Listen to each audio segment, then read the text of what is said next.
right? Because how can it be? How can it be? How can the universe be a bubble? How is that possible? You know, it is our observation and our perception that is a bubble. I mean, that doesn't sound. It doesn't sound as weird as you think it sounds at first, because a bubble, like if you imagine a soap bubble or something like that, it could be a three-dimensional soap bubble. You know,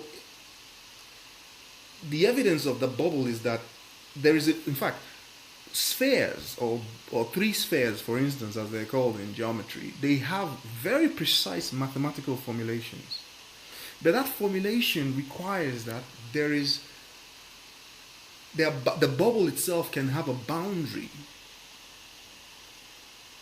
There is no boundary to the universe. There is no boundary to space. The concept is meaningless, because no matter what you think a boundary is, just like the infinite set of natural numbers, there is always going to be more boundary. As in, there's always going to be more space. Because that space itself is not a physical thing, it's a concept space, it's a perceptual space. And you can't run out of perceptual spaces. As long as your imagination and your awareness is there, there will always be space to accommodate it. And so, the behavior of what we call dark energy and dark matter, they are a result of perception. They are a result of the type of consciousness that we have. Because these spiral galaxies, it is not gravity that forms them, it is the distribution of prime numbers. The properties of matter do not respond to quantum mechanics. They respond to the distribution of prime numbers. Our consciousness does not obey the laws of physics or whatever. They obey the distribution of prime numbers. Our brains, our minds, everything. And that is the essential nature of the number 6. Because it is what allows us to correct our perception, so that we can begin to realize that this bubbly kind of universe which we imagine, it is not the universe that is a bubble, it is our perception that is a bubble. And what we call the laws of physics are properties of our perception. And before you think and say, oh, if that's the case, then how come they appear so objective? Well, you are poking it. You are designing objective experiments to probe the nature of this perception. It has a structure. The structure of that perception, of that objective universe, when you go down to its most basic form, it is the distribution of prime numbers. So what I'm trying to say is that dark energy and dark matter, what they are trying to tell us is that there is something fundamentally different about our perception. And it is such that we are not aware of it. We become aware of it when we start seeing these anomalies like dark energy, dark matter, and things like that. So as we move deeper and deeper into resolving these anomalies, because the experiments being done today, looking for dark energy, dark matter, and all that, they are, they all follow the same strategy. They're looking for some type of particle, or some type of disturbance, or some type of inference. That's not the way this works. You see? I mean, there's so many,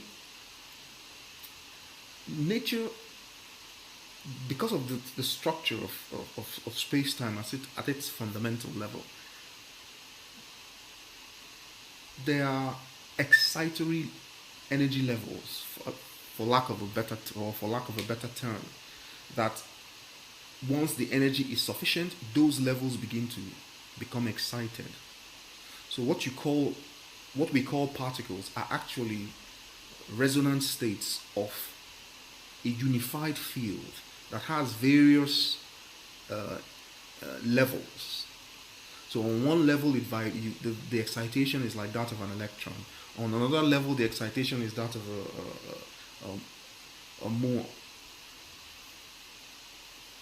On one level, the excitation is that of a tau particle. Or, on some level, it's like, all the different quarks that you have. But basically, the structure of it, this unified field, the structure of it is that it's literally 6 in 3 dimensions, because the space upon which the primes live, it's controlled. It is basically structured according to that 6.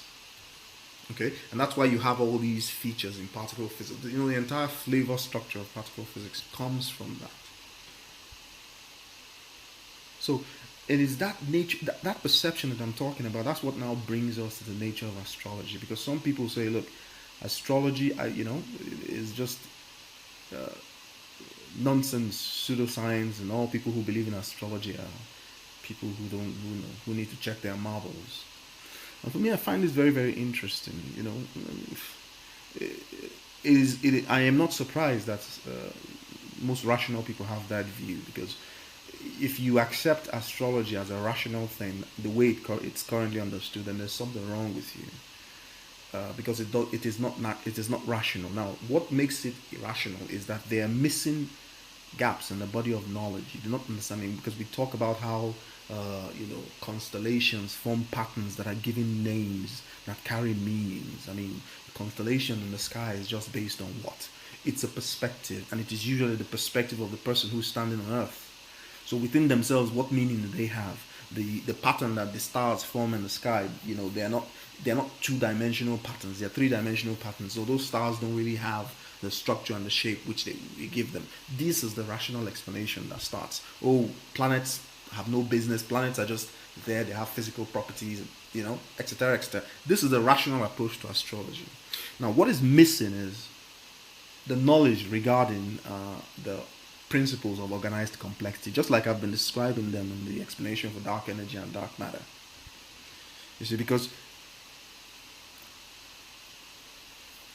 when you look at a constellation, for instance, it's not a 2-dimensional structure. So whatever pattern you are drawing, linking up different stars,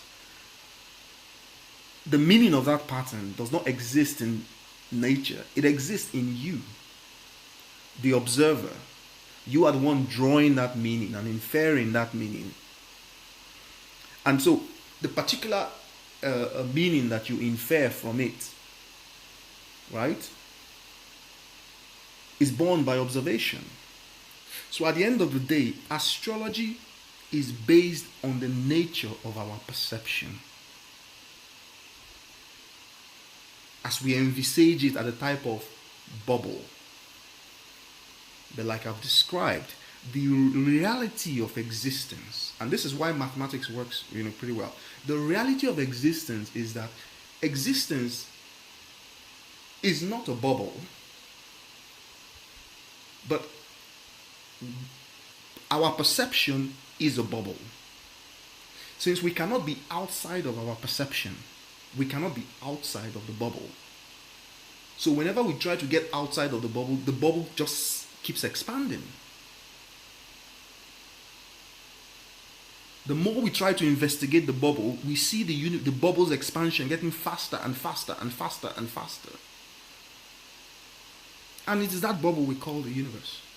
At the end of the day, what's the personality? Personality is the result of a construction. Your brain is basically constructing your personality based on the way that it has been calibrated.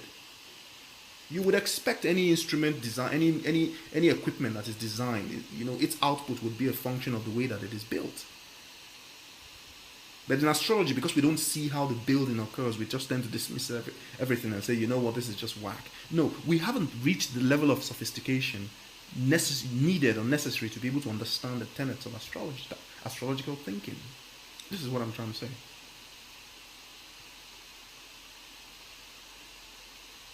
And so human consciousness becomes something that is not static, something that is not basically it's something that is structured in a particular way, and then it begins to play out. It begins to like bring out certain types of outputs. And that, everyone is doing that. Everyone is playing out these kind of everyone is playing like a song that is unique to them based on some of the teachings of astrology. Everyone's playing out this unique thing. That unique thing is our self-perception. It's how we see ourselves. It's how the world sees us. But it's a type of unique vibration that is, because everyone is a unique configuration. So these configurations are when you meet somebody else, you merge these configurations, and very essential parts of those configurations begin to play with each other, just like the way black holes play with each other before they merge. Our personality, you can find it in natural phenomena, in physics, in whatever, because that's where they came from. We're playing with things that we don't understand. We think human perception is just something that is, it has no meaning, basically, because we don't know what it is. And when we begin to understand it absolutely well, which we will, we have no choice. These perceptions, or there are certain perceptions, long-term perceptions, that are very stable. And that's why you see the spiral structure of these galaxies. It's because that structure is stable. In a sense, it has longevity to it.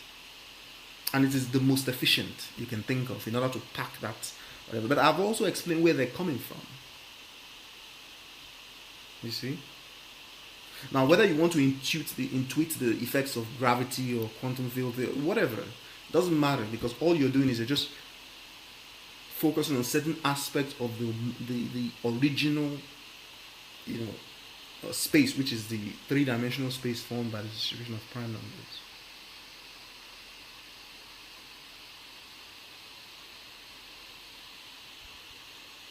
So part of my work is to understand human perception on these levels, and then to work with them to try to,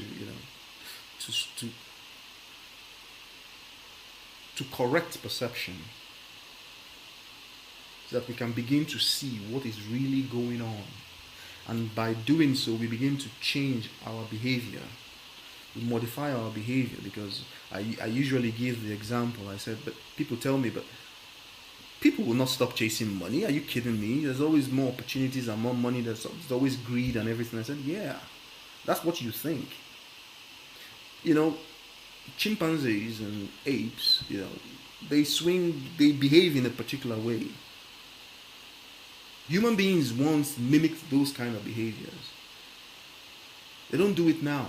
Why? It's not because you can't use your hands to swing. You can still swing. If you want to swing like an ape, you can go ahead and do it. But the truth is that it's no longer efficient to do so. Your perception changed, then your morphology changed, and then that behavior is gone. So what makes you think your perception is not going to change, and then over time your morphology follows suit? That's how evolution goes. That's how evolution moves, That's how it builds things. It changes these forms gradually, to reflect certain outcomes. So in that mode, I am optimistic regarding the future of humanity. It's just that perception needs to start now. And we need to correct the way we look at physics in terms of this bubblish nature which we have. We need to understand that the bubble is actually us. We are the bubble. Okay? The bubble is the nature of our perception, because the bubble doesn't exist.